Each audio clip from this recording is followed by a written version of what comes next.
Cheers, everyone. Cheers. I think Jim and Nathan actually showed us in their video together, which I have them also too, so let it be with cream soda.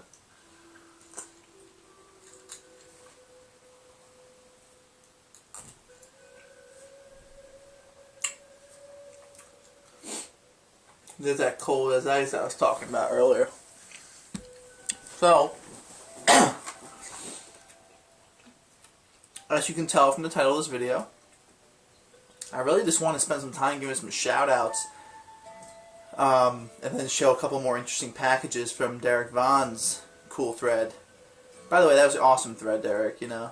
People showed a lot of great stuff, saw great stuff from lots of people. It was really fun and original, you know. And it was just a fun thing to watch. What I've been noticing with the VC is I used to spend so much time, and I still do, on hip-hop blogs. And I do blog in general. I mean, look through music blogs. But for the most part, the VC is like a great way for me to find the new music I listen to. So with hip-hop, I like it because rather than going backwards, hip-hop, I'm always on top of what's coming out, what's the new fresh stuff people are doing is great. But with other music, like, it's all about discovering new stuff. A lot of times the stuff I want to hear is stuff's already been out.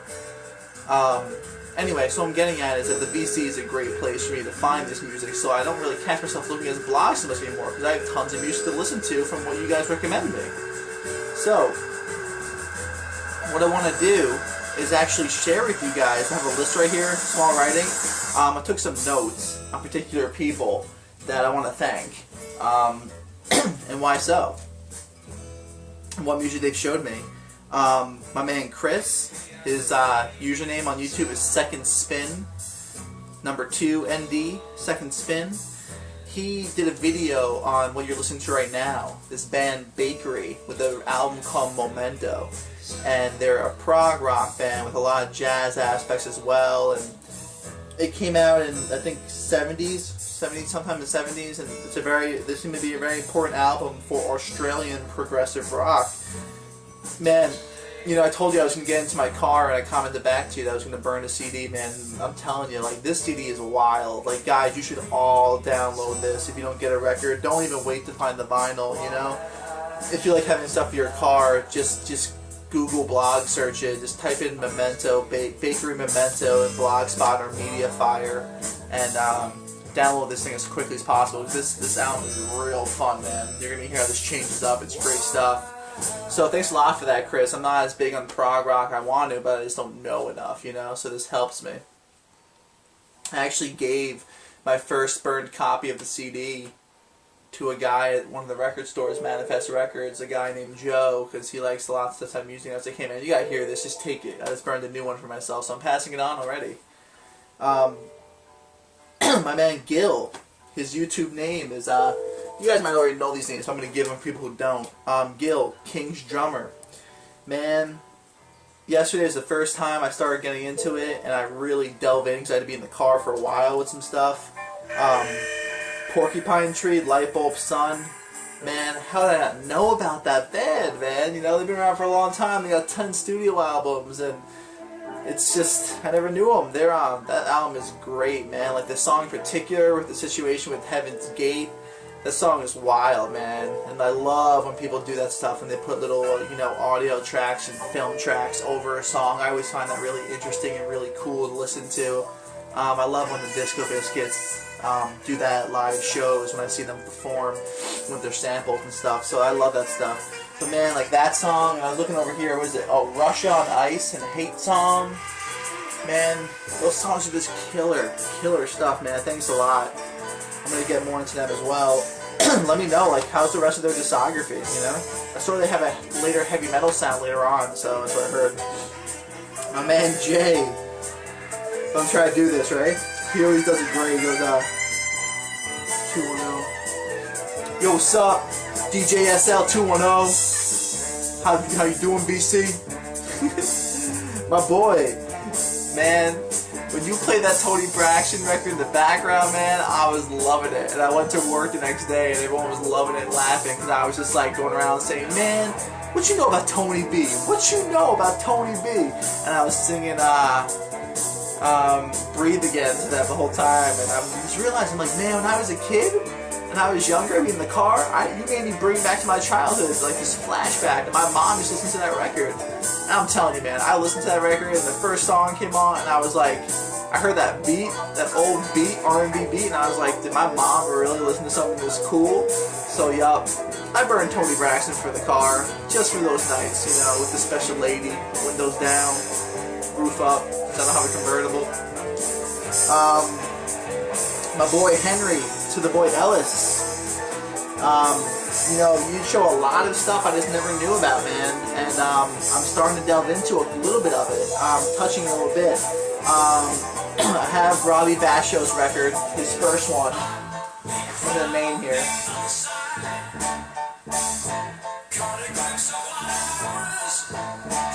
Let's see. Oh yeah, The Seal of the Blue. That's his first record, I think. And it's good stuff, man. This guy's a great guitar player. Thanks a lot. And Mark Lanigan. Never knew about Mark Lanigan or the band he was in. Don't really want to delve into the grunge necessarily. Not always my thing, but I'm really interested to hear Mark Lanigan stuff. And I played the first couple songs, and the guy's a great voice, so I'll be looking to Mark Lanigan. Thanks for the post on that. Chris, Ollie Rules, and Dwayne, who's Lazarus. Man, you guys really blew my mind away. First, Chris started talking about Anthony Phillips. Then from there, I went to Lazarus, aka Dwayne's post, and started watching. I watched both his Genesis posts from back in the day.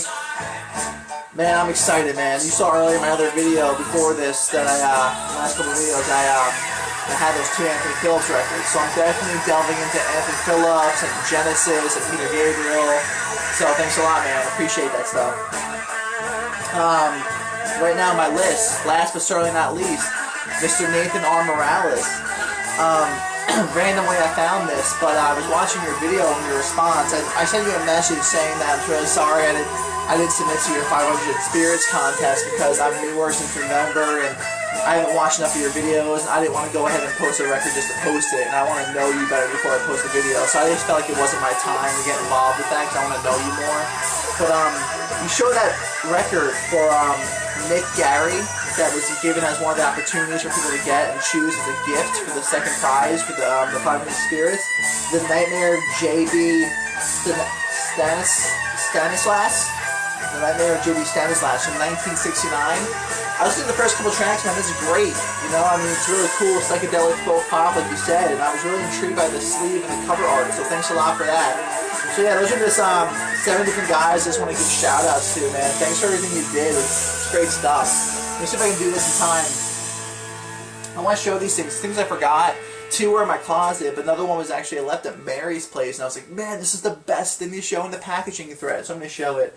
But first of all, I'm sure most of you guys are probably familiar with the Criterion Collection. You know that they have their newer series from a couple years ago called the Eclipse series, where they focus on particular aspects of things, and I have 2 of them I'd like to show. I had 3, but I traded in one because I didn't really need one. This right here is the first films of Samuel Fuller. And Samuel Fuller, I did some work and studying on him in a cinema class one year in school. This guy's a great dude. His films have been called raw, outrageous, sensational, and daring. In 4 decades of directing, Samuel Fuller created a legendarily idiosyncratic over examining U.S. history and myth-making in westerns, film noirs, and war epics. All began with a bang. These are all like B pictures of his, and it's just ridiculous. They're so good. And then what's really cool about these packaging is that they have little frames for each one. They're individual cases. This is, in order, his first 3. I Shot Jesse James, just another retaking on the story of Jesse James. Vincent Price is in this film. It's called The Baron of Arizona. Dude reminds me hardcore of Daniel Day-Lewis, actually, inside of There Will Be Blood. This is the movie. This is my favorite. This is the Steel Helmet, and I'm not always the biggest guy to jump to watch war films, but this movie is really, really special, and it's because of the way Samuel Fuller directs. The Steel Helmet marked Samuel Fuller's official arrival as a mighty cinematic force, Despite its relatively low budget, this portrait of Korean War soldiers grappling with moral and racial issues while trying to stay alive remains one of the director's most gripping, realistic depictions of the blood and guts of war, as well as a reflection of Fuller's social conscience.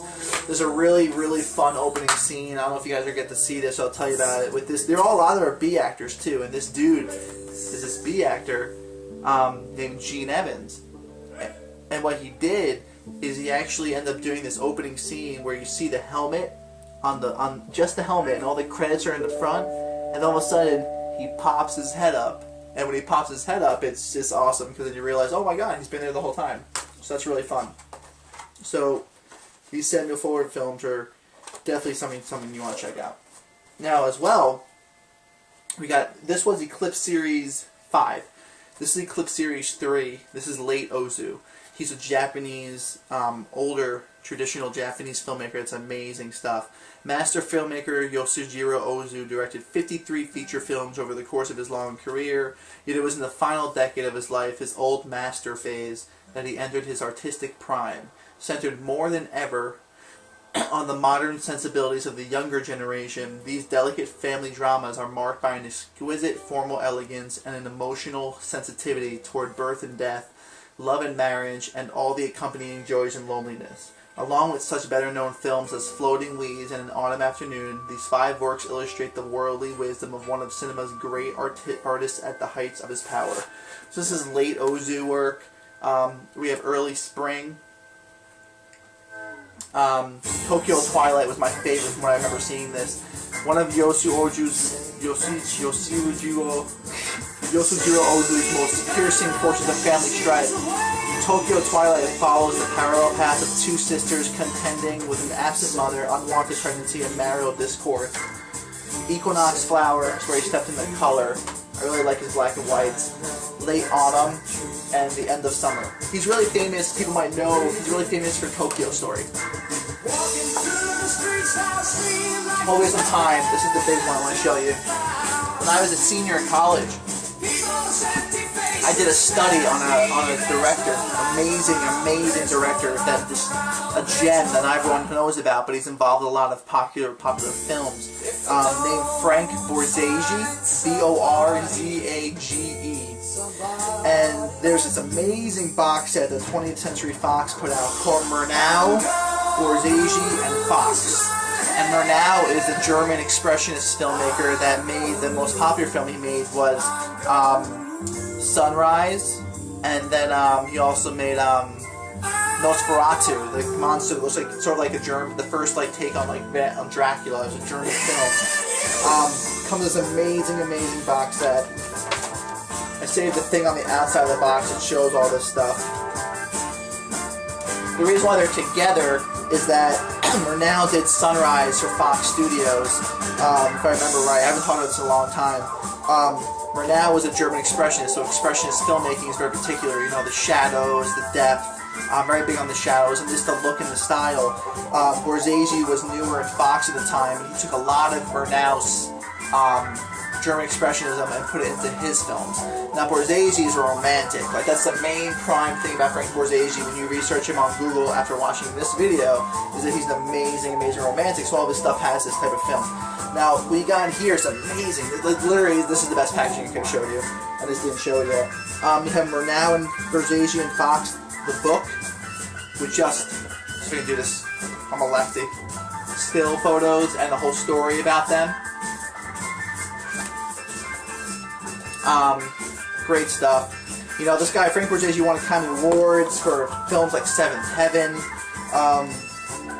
That's Murnau. And then you have this really nice DVD setup with still photos. Sunrise is the Murnau's film. Lazy Bones is a great film of Borzage's. It's 2 films it's actually 1 film by Murnau and all Borzage's work. But it focuses a lot on the connection between the 2. Documentary on the film as well. That's Borzage right there. I actually have a big book about Borzage too that came out the year I did the project. The independent study. It couldn't be more perfect. I don't know, it was ridiculous. And then this is called The Lost Film of F.W. Murnau, and it's called Four Devils. If I remember correctly, what happened is there once was a film titled Four Devils. Some say it was the greatest movie ever made. It no longer exists. All that remains are memories in the form of photographs and ephemera, and I hope that one day it may be rediscovered. I'm not sure, but it has all the stills about it. I gotta cut my time short here. Sorry, guys. I want to show this amazing box that I have. My prized possession with films. Take care, guys. Have a good one. Thanks, everyone.